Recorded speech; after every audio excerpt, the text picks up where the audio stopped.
Israel और Palestine है क्या?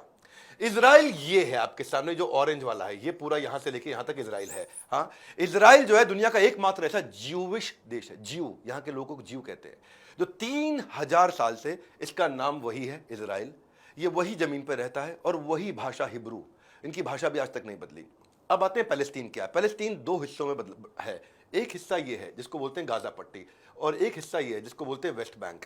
इसको भी इजराइल कंट्रोल करके चलता है।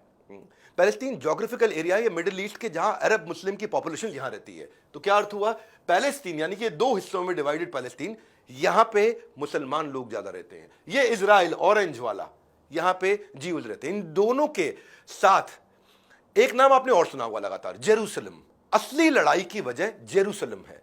जेरूसलम अपने आप में खराब नहीं है, पर वो लड़ाई की वजह बन गया है। जेरूसलम तो बड़ा धार्मिक स्थान है। तो दूसरा अध्याय, जेरूसलम क्या है? जेरूसलम इजराइल की कैपिटल है, जो कि इन दोनों के बीच में पड़ता है। वेस्ट बैंक और इजराइल के बीच में यहां पे कहीं पड़ता है, एकदम बॉर्डर के पास में है। अब सबको जेरूसलम चाहिए, मेन मुद्दा यह है। जो पैलेस्टीनियन है उनको ईस्ट जेरूसलम चाहिए। क्यों चाहिए? वो कहते हैं ये हमारा पवित्र स्थान है, अल अक्सा मॉस्क, यानी कि वो मस्जिद, ये इसको अपना कैपिटल बनाना चाहते हैं। इजराइल कहता है ये मेरी कैपिटल है, वो कहता नहीं हम इसको अपनी कैपिटल बनाएंगे। इजराइल कहता है जेरूसलम मेरी इनडिवाइजेबल कैपिटल है, बेटा डिवाइड नहीं करने दूंगा उसको।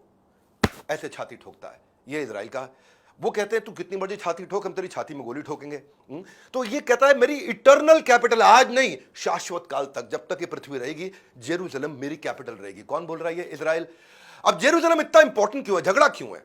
क्योंकि यहां पे 3 धर्मों का पवित्र स्थान है, एक क्रिश्चियंस का, एक ज्यूज का और एक मुसलमान यानी कि इस्लामिस्ट लोगों का, इस्लामिक लोगों का। क्रिश्चियन के लिए क्या है?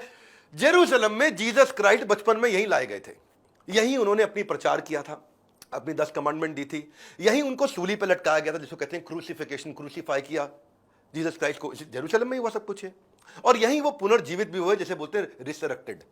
तो ये था ये क्रिश्चियंस के लिए। अब जीव्स के लिए जेरूसलम इंपॉर्टेंट क्यों है? उनके लिए इंपॉर्टेंट क्योंकि उनका टेंपल माउंट एक हुआ करता था, जीव्स के लिए पवित्र स्थान है। तो उनका पहला टेंपल यही बना था।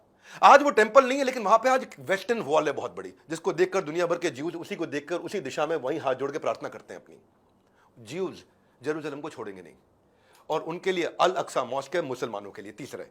ठीक है, क्रिश्चियन बता दिया, ज्यूज बता दिया, अब मुस्लिम्स का सुनो। उनकी एक डोम ऑफ रॉक श्राइन है। ये प्रॉफिट मोहम्मद ने जन्नत की यात्रा, यानी कि कहते हैं ना प्रॉफिट मोहम्मद ने आखिरी सांस, यानी कि प्रॉफिट मोहम्मद जो जन्नत गए वो यहीं से गए, उन्होंने आखिरी सांस यहीं पे ली थी। तो इसलिए, और उनका होमलैंड क्या है? अल अक्सा मॉस्क। ये कहां पड़ता है? जेरूसलम में। देखिए, अगर आप कुरान को समझेंगे, कुरान में 2 मस्जिदों की बहुत बात होती है। एक मक्का की, मक्का जहां उन्होंने खूब प्रचार किया, जहां पे वो रहे, और एक है मक्का के अलावा अल अक्सा मॉस्क। तो ये 2 ही मस्जिदों की बात हुई। अब उनमें से एक जो इतना पवित्र स्थान है मुसलमानों के लिए, बहुत महत्वपूर्ण है, वो भी जेरूसलम में। तो मेन मुद्दा है जेरूसलम को लेकर के। हर एक को जेरूसलम चाहिए, जो कि कैपिटल है इस समय इजराइल की। ये बॉर्डर पे है, ये वेस्ट बैंक है इधर नीले वाला, ये ऑरेंज वाला है इजराइल, इनके बॉर्डर पे। लेकिन अभी इजराइल क्या